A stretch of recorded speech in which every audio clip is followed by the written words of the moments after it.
Our next topic is farm policy. Congress is going to be soon rewriting the Farm Bill.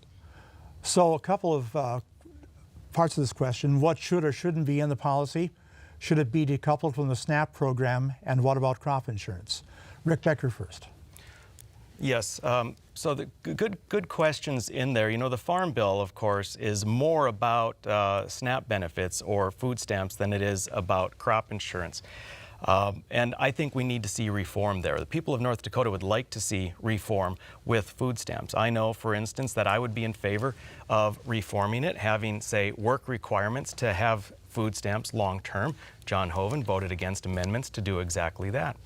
But when we look at the crop insurance portion of it, I know all of your viewers are being inundated with mailers and radio ads and TV ads that are built on a mountain of lies and distortions, taking little clips, sound bites out of context.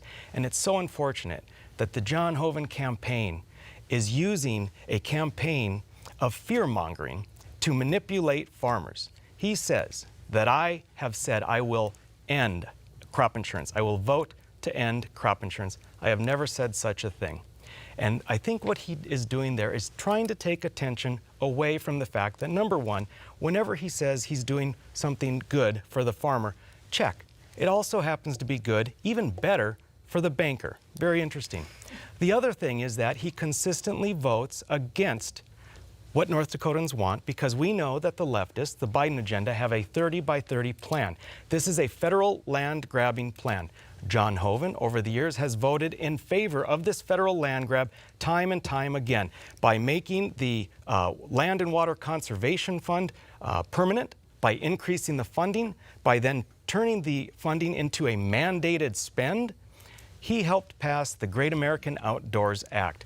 If you go to the USDA website and look up Great American Outdoors Act, you will find that they claim this bill that John Hoeven voted for helps further President Biden's 30 by 30 federal land grabbing agenda. John Hoeven?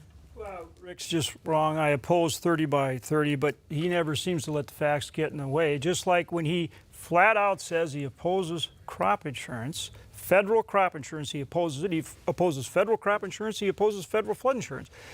Now he's turned himself into a pretzel trying to say he doesn't, but he goes back and forth so much nobody can figure out where he is, except that he says he doesn't know jack about agriculture, but he's been in the legislature 10 years and it's our biggest industry. Next. Yes. I think, first I must say that what John Hoeven is saying is completely untrue. The things he said, I said, are completely untrue. I'm not going to spend any more time on that. It's typical politician. But I do find it interesting that he had a little Freudian slip just now. He said he was working with the Chinese.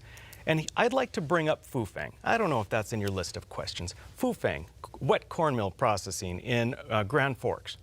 And what we have here is a company controlled by China moving in to the Grand Forks area. China, a country with a record of overt spying on the United States, of overt stealing of intellectual property, of overt human rights abuses, going into a location with a direct line of sight to the Air Force Base and our drone program. Hoeven was all for it. He was all for it. Why? Because he loves corporate welfare, and this was part of that deal, until the people started rising up and saying something about it.